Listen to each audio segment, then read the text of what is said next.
Hi friends, காதல் கனவுகள் YouTube சேனலுக்கு உங்களை அன்புடன் வரவேற்கிறோம். இன்னைக்கு நம்ம இந்த சேனலோட கண்களும் கவி பாடுதே லக்ஷ்மி ராமமூர்த்தி அவர்களின் நாவலை தான் ஆடியோ வடிவில் கேட்க போறோம். உங்களுடன் சேர்ந்து இந்த கதையில் பயணிக்க இருப்பது ஆர்ஜே ஸ்வர்ணா. இப்ப கதைக்குள்ள போயிடலாமா? கண்களும் கவி பாடுதே பகுதி 1. அந்த கடைசி இரவை வரவேற்க வண்ண வண்ண விளக்குகள் அந்த பிரம்மாண்டமான ஹோட்டல் முழுவதுமாக பளிச்சிட்டன. மெல்லிய இசை, கண்களை கவரும் தோரணங்கள், குளிர்பான வகைகள், நாவுக்கு சுவையூட்டி அமிலங்களை சுரக்க வைக்கும் உணவு வகைகள் என்று அனைத்தும் அந்த புது வருடத்தை வரவேற்க தயார் நிலையில் இருந்தன. அது மட்டுமா, டிஜே, மதுபானங்கள், டிஸ்கோ விளக்குகள் என்று மனதை கவரும் உத்திகள் அனைத்துடனும் அந்த உயர்தர ஹோட்டல் கோலாகலமாக தயார் நிலையில் இருந்தது. உயர் ரக கார்களிலிருந்து திரள் திரளாக விஐபிகளும் மேல்தட்டு மக்கள் மட்டுமே வந்து இறங்கினர். ஆமா, ஒரு டிக்கெட்டின் விலை ₹1,00,000 மேல இருந்தா யாரால் அங்கு துணிந்து வர முடியும்? அப்போது அந்த ஜகுவார் கார் பார்க்கிங்கில் வந்து நிற்க, அதிலிருந்து ஒரு ஆடவன் இறங்க, அவன் தோளில் சாய்ந்தபடி அவன் கரத்தை தன் கைக்குள் வளைத்து பிடித்தவாறு இறங்கினாள் அந்த நவநாகரிக நங்கை. சின்ன கவுன் மட்டுமே அவள் அணிந்திருக்க, அவள் இளமை அழகும் திரண்ட காலின் அழகும் பளிச்சென தெரிந்ததில் அவள் அருகில் இருந்தவன் தான் உக்கிரமாகிக் கொண்டிருந்தான். அங்கு வந்திருந்தவர்களில் பெரும்பாலானோர் அப்படித்தான் உடை அணிந்திருந்தார்கள். ஆனாலும் அங்கு பணிபுரிபவர்கள் பார்வை அவ்வப்போது அவள் மேல் மெலிதாய் படிந்து சென்றன. அதை அவள் பெரிதாக எடுத்துக்கொள்ளாவிட்டாலும் அவன் தான் சங்கடப்பட்டு போனான். நீத்து, ப்ளீஸ்டா, இனிமே இந்த மாதிரி ட்ரெஸ் எல்லாம் இங்கே வரும்போது போடாத என மனதுக்குள் கோபம் இருந்தாலும் அவளிடம் பணிவாகவே கேட்டான் நமது நாயகன் அன்பு செல்வன். அன்பு, உங்கள் பேரை போலவே நீங்கள் இன்னும் பட்டிக்காடத்தனமாக தான் இருக்கீங்க. இந்த மாதிரி இடத்துல இப்படி ட்ரெஸ் பண்ணலைன்னா தான் வித்தியாசமாக பார்ப்பாங்க. ஐ எம் சாரி அன்பு. இன்னொரு தடவை என்னோட பர்சனல் விஷயத்தில் நீங்கள் மூக்க நுழைச்சா I have to think about our relationship. ஒன்று இதை ஒன்று சொல்லி என்னை ஆஃப் பண்ணிடுவாள். எல்லாம் என் நேரம் என மனதுக்குள் புலம்பியபடி பெருமூச்சு எடுத்துக்கொண்டவன் வாயிலேயே பார்த்து கொண்டிருந்தான். என்ன அன்பு, யாரை தேடுறீங்க? இல்லை, என்னோட பிஸ்னஸ் ஃப்ரெண்ட்ஸ் வரேன்னு சொல்லியிருந்தாங்க நீத்து. எதுக்கு அன்பு அந்த வேஸ்ட் ஃப்ளோஸ் எல்லாம் கூப்பிடுறீங்க? நான் அந்த டிக்கெட்டை என்னோட பாய் ஃப்ரெண்ட்ஸ் யாருக்காவது கொடுத்துருந்தா ஒரே ஃபன்னாக இருந்திருக்கும் என்றவள் ஒரு கிளாஸ் மதுபானத்தை எந்த தயக்கமும் இன்றி குடித்து முடித்தாள். அடுத்ததாக டிஜே ஆரம்பமாகிவிட நீத்து அவனையும் இழுத்து கொண்டு ஆடத் துவங்கியிருந்தாள். அவன் அவள் இடுப்பை பற்றாமல் ஆடிக்கொண்டிருக்க, ஹோல்மி டைட் என்று அவள் அவனுடன் ஒட்டிக்கொள்ள, பார்ப்பவர்கள் என்ன நினைப்பார்களோ என்று சற்று விலகி நின்றவன் மேல் இப்போது மின்சாரம் பாய்ந்த உணர்வு. அவன் காதலிக்கும் பெண்தான். இருந்தும் இப்படி பொது இடத்தில் அவ்வளவு நெருக்கம் கூடாது என்று கட்டுப்பாடுடன் விலகி நின்று இருந்தான். ஆனால் அவள் கொடுத்த உரிமையில் இப்போது அவன் கரம் அவளது இடையே இறுகப்பற்றி கொண்டது. அதே நேரம் மேடையில் ஒரு AR ரஹ்மானின் புதிய பாடல் ஆர்ப்பரிக்க அந்த பரிச்சயமான குரல் கேட்டு அன்பும் மேடையை பார்த்தான். அங்கு புடவை உடுத்தி எழிலாக நின்றபடி பாடியது வேறு யாரும் அல்ல, ஆதிரைதான். அவளை பார்த்ததும் நீத்துவின் இடைமீது இருந்த அவன் கரத்தை சட்டென உருவிக்கொண்டான். ஐயோ, இவ இங்க என்ன பண்ணிட்டு இருக்கா? இவளுக்கு நீத்து பத்தி தெரிஞ்சா ஊருக்கே தெரிஞ்ச மாதிரி ஆகிடுமே என்று பதட்டத்துடன் அவள் பார்வையிலிருந்து அவன் தப்ப நினைக்க, அதே நேரம் போதையின் உச்சத்தில் இருந்த நீத்துவோ அவன் விலகல் பிடிக்காமல் அதற்கு தண்டனையாக சட்டென அவன் இதழ்களை கவ்விக்கொண்டாள். அவள் கொடுக்கும் முதல் இதழ் முத்தம். ஆனால் அவனால் அதை ரசிக்க முடியவில்லை. அவள் பார்க்க போகிறாள் என்ற பதட்டமும் ஒரு பக்கம், அவன் நண்பர்கள் வரும் நேரம் என்ற கலவரம் வேறு ஒரு பக்கம் அவனை மொத்தத்தில் திக்குமுக்காட செய்தது. அவள் விலகியதும் அப்பாடா என்று அவன் பார்வை ஆதிரியை நாடி சென்றது. ஐயோ, அவ பார்த்திருக்க கூடாது என்று வேண்டியபடியே அவன் அவளை பார்க்க, அவள் என்னவோ அவர்களையே தான் பார்த்து கொண்டிருந்தாள். அவள் பார்வையில் கூசி போனான் அவன். நீத்தி ஏதோ மதுபானம் வாங்க சென்று இருக்க, டேய் மச்சான், ரொம்ப பிஸியா இருக்க போல என்று அவன் நண்பர்கள் சேகரும் விமலும் சிரிப்பை மறைக்க முடியாமல் உதடுகளை கடித்தபடி அவன் எதிரில் வந்து நின்றனர். போச்சு, இவனுங்களும் பார்த்துட்டானுங்களா, உன் மொத்த மனமும் போச்சு என்று அன்பு மனதுக்குள் புலம்பிக் கொண்டான். டே அன்பு, நான் கூட கவலைப்பட்டேன். நீ இருக்கிற ஸ்பீடை பார்த்தா இன்னும் 9 மாசத்துல உனக்கு வாரிசு வந்துடும் போலையே என சேகர் கலாய்க்க, டே சும்மா இருங்கடா, அந்த லூசு கொஞ்சம் கூட அறிவே இல்லை, இப்படியே ஒரு பொது இடத்துல வச்சு கிஸ் பண்ணுவா என்று அவன் சங்கடத்துடன் சொல்ல, டே மாப்ள, இதெல்லாம் அனுபவிக்க நீ கொடுத்து வச்சிருக்கோண்டா, இதுக்கேண்டா ஃபீல் பண்ற என்று விமல் சொல்ல, டேயா அவ கிஸ் பண்றத ஆதிரை பார்த்துட்டாடா. ஆதிரையா? அந்த ரவுடி எப்படிடா இங்கே வந்தா என்று விமல் அதிர, அங்க பாரு பாட்டு பாடிட்டு இருக்கா. போச்சு, என் மானம் எல்லாம் போச்சு. இவ மட்டும் போய் என் தங்கச்சிக்கிட்ட சொன்னா போதும், அந்த லூஸ் அப்படியே போய் எங்க அப்பா கிட்ட போட்டு கொடுத்துடும். அப்புறம் அவ்வளவுதான், எனக்கு இன்னைக்கு பெல்ட் அடி உறுதி என்று அவன் வாய்விட்டே புலம்பிவிட, டே, சின்ன பையன் மாதிரி புலம்பாதடா. எப்படினாலும் உங்க வீட்டுக்கு ஒரு நாள் தெரியதானே போகுது. இந்த ஆதரவு மூலமா தெரியட்டுன்னு விட்டுரு என்றான் சேகர். நல்லா பேசுவீங்கடா, எல்லாம் உங்களால தான். அங்க பாருங்க நீத்துவ, ட்ரெஸ்ஸாடா போட்டு இருக்கா என்று அன்பு புலம்ப, அப்போது அவள் அருகே வந்த ஒருவன், ஹை நீத்து என்று அவளை சிநேகமாக கட்டிக்கொள்ள, அவளும் அவன் கன்னங்களோடு தன் கன்னங்களை ஒத்தி எடுத்தாள். டே, இது வெறும் ஃப்ரெண்ட்லி ஹக் தான்டா, தப்பா நினைக்காத என்று சேகர் விளக்கம் கொடுக்க, எங்க அப்பா கிராமத்தாளுடா, அவரால் இவளை நிச்சயம் மருமகளை ஏற்றுக்க முடியாது. அன்பு, அப்படியெல்லாம் சொல்லாதடா. கல்யாணம் ஆயிடுச்சுன்னா தானா மாறிடுவா. அதுவும் உங்க அப்பா ஒரு மிரட்டல் விட்டா போதும், ஆட்டோமேட்டிக்கா மாறிடுவா என்று சேகர் சொல்ல, டே, உன் மனசு ஏன் இப்போ இப்படி தடுமாறுது? நாம் அவளை முதல்ல பார்த்தபோது நீ என்ன சொன்ன? ச்சே, என்ன பொண்ணு, எவ்வளோ அழகான கண்கள், என்ன நேரம், என்ன ஃபிகரு, கட்டினா இந்த மாதிரி ஒரு பொண்ணை தான் கட்டணும்னு நீதான்டா சொன்ன என்று விமல் அன்று அவன் சொல்லிய வசனத்தை நினைவுபடுத்தினான். நான் மட்டுமாடா சொன்னேன்? நீங்க என்னெல்லாம் சொன்னீங்க? செம கட்ட, அப்படியே சுண்டு இழுக்கும், செம ஃபிகர்னுலாம் சொன்னீங்களே. டே, போதும், அதெல்லாம் இப்போ எதுக்கு? அண்ணி வந்துவிட போறாங்க என விமல் நிறுத்த, அண்ணியா? இது உங்களுக்கு ஓவரா இல்லையாடா என்று அன்பு பரிதாபமாக கேட்க, மச்சான் என்ன பண்ணுறதுடா, நம்ம 3 பேரில் நீ தான் பார்க்க ஸ்மார்ட்டாக இருக்க, உன்னை தான் அவளுக்கு பிடிக்கவும் செஞ்சுருக்கு. இந்த மாதிரி சந்தர்ப்பம்லாம் கிடைக்கவே கிடைக்காதுடா. மல்டி மில்லியனர்டா உங்கள் அப்பா.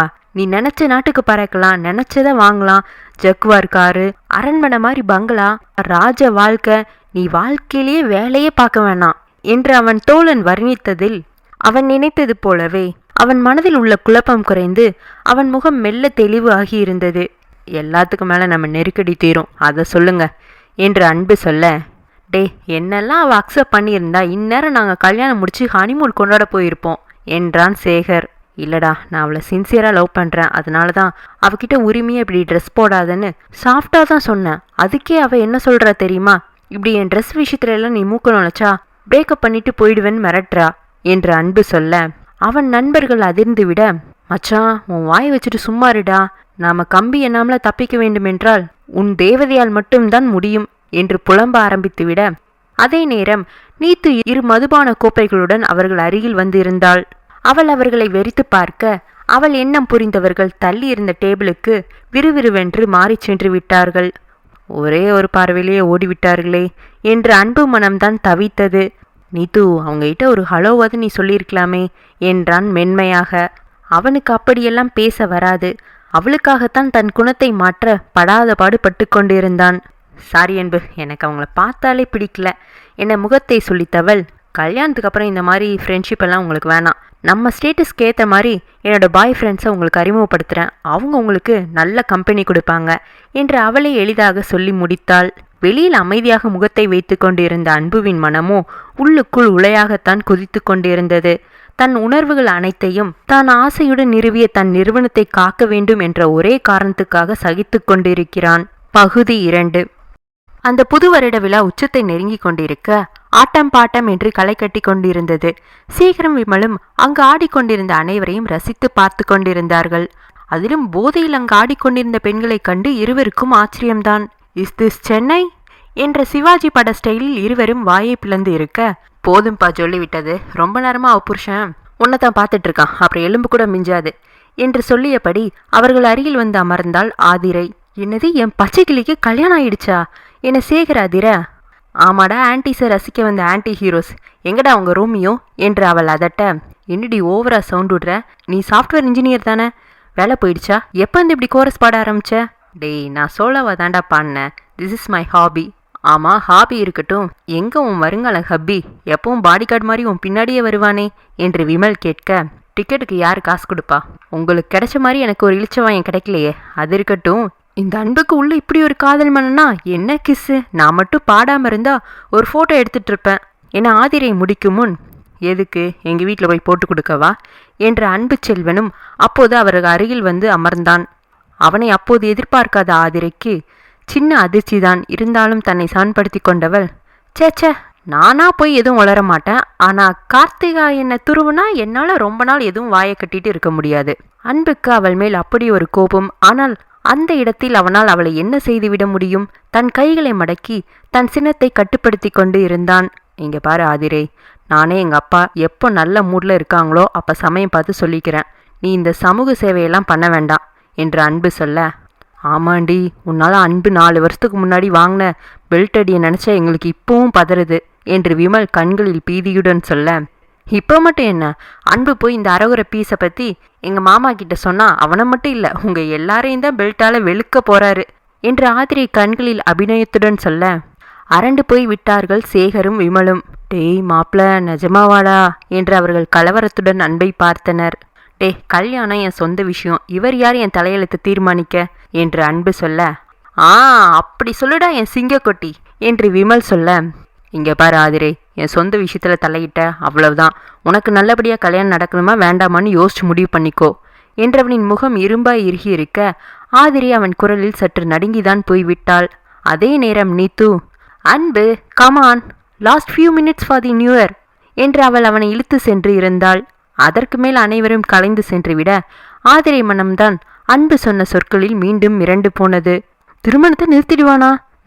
செய்யக்கூடியவன்தான், இவன்கிட்ட கொஞ்சம் ஜாக்கிரதையாக தான் இருக்கணும் என உள்மனம் எச்சரித்தது.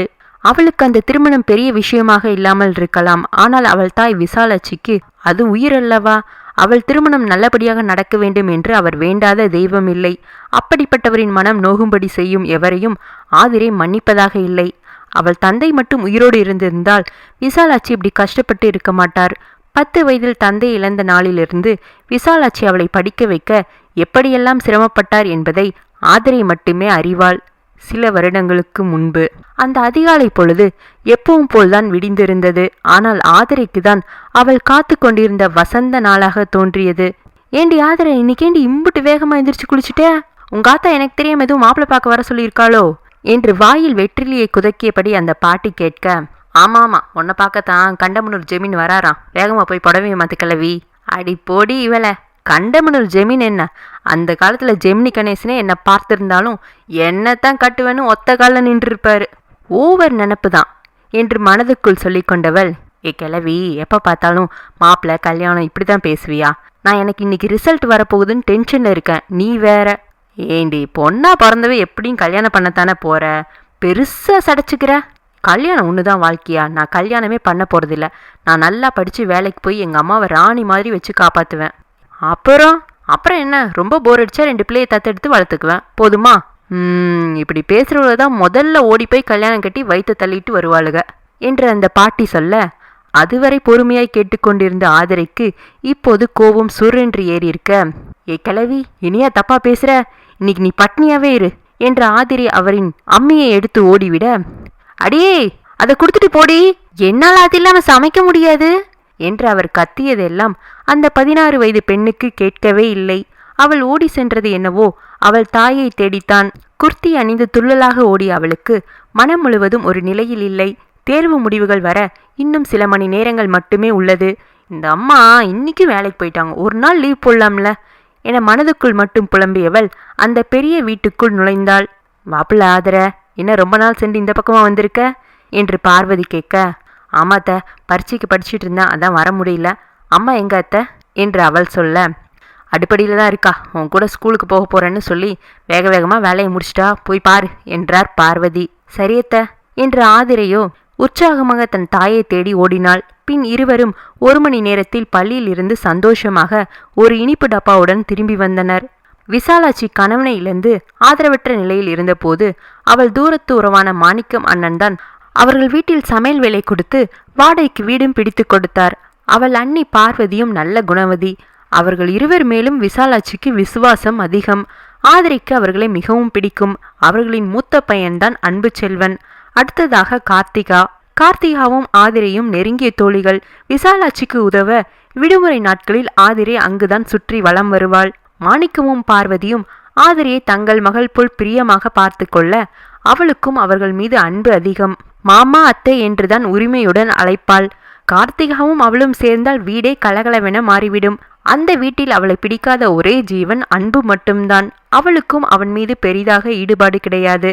மாமா காலில் விழு ஆதிரை என்று விசாலாட்சி சொல்ல, எழுந்திரும் ஆதிரை, அதெல்லாம் வேணாம் என்று மாணிக்கம் சொல்ல, இந்தாங்க மாமா ஸ்வீட் எடுத்துக்கோங்க, நான் தான் எங்கள் ஸ்கூல்லேயே ஃபஸ்ட்டாக வந்திருக்கேன் என்று ஆதிரை துள்ளலாக சொல்ல விசாலாட்சி முகம் சந்தோஷத்தில் பூரித்திருந்தது. மாணிக்க முகமும் மலர்ந்து கொண்டது. வாழ்த்துக்கள். அடுத்த வருஷம் கார்த்திகாவும் 12வது பரீட்சை எழுதுறா, அவளுக்கும் நல்லா சொல்லிக் கொடு என்றார். கண்டிப்பா மாமா. இனிப்பை எடுத்துக்கொண்ட பார்வதி வெளியில் வாழ்த்தினாலும் மனதுக்குள் ஒரு சின்ன ஏமாற்றம். அன்பு இப்படியெல்லாம் மார்க் வாங்கியிருந்தா எவ்வளோ சந்தோஷமா இருந்திருக்கும். ஏனென்றால் பார்டர் மார்க்கில் பாஸ் ஆகி கஷ்டப்பட்டு தான் இன்ஜினியர் சீட் அவனுக்கு வாங்கினார்கள். சரி, நீ கார்த்திகாவுக்கு இனிப்பு கொடுத்துட்டு போ, எனக்கு கொஞ்சம் வேலை இருக்கு என்று விசாலாட்சி அடுப்படி நோக்கி சென்று விட்டாள். ஆதிரை கார்த்திகா எங்கு என்று அவள் அறையில் தேடி பார்த்தாள். அவளை காணவில்லை. மொட்டை மாடிக்கு சென்றிருப்பாளோ என்று அவள் அங்கு செல்ல அங்கிருந்ததோ அன்பு மட்டும்தான். ஆனால் அவனோ தன் கையில் சிகரெட்டை வாகாக பற்றி ஆசையுடன் அதன் புகையை ரசித்து இழுத்து கொண்டிருந்தான். ஆதிரை வந்ததை அவன் கவனிக்கவில்லை. அதே நேரம் ஆதிரையின் தோளில் தட்டியபடி கார்த்திகா வந்து நிற்க, ஷ், அங்க பாரு என்று மதில் சுவரில் அமர்ந்தபடி வாழ்க்கையை ரசித்துக் கொண்டிருந்தவனை காட்டினாள் ஆதிரை. அடப்பாவி என்று அவன் தங்கை அவள் வாயில் கை வைத்து கொள்ள, ஏய் ஃபோன் இருக்கா என்று அவள் கையில் இருந்த போனை பறித்தவள் அவன் அறியாமல் படமாக எடுத்து தள்ளினாள். பையன் செமையா போஸ் கொடுக்குறான்ல, விளம்பர படத்துக்கு போஸ்டர் அனுப்பலாம் போல என்று ஆதிரை சொல்ல சிரித்து கொண்டே இருவரும் சத்தமில்லாமல் கீழிறங்கி சென்று விட்டனர். விளையாட்டாக அன்று ஆதிரை எடுத்த படம் அவள் வாழ்வையே புரட்டி போடும் வித்தாக பின்னாளில் மாறிப்போகும் என்று அவள் அப்போது அறியவில்லை. அடுத்த பகுதியுடன் நாளை மீண்டும் உங்களை சந்திக்கிறேன். நன்றி.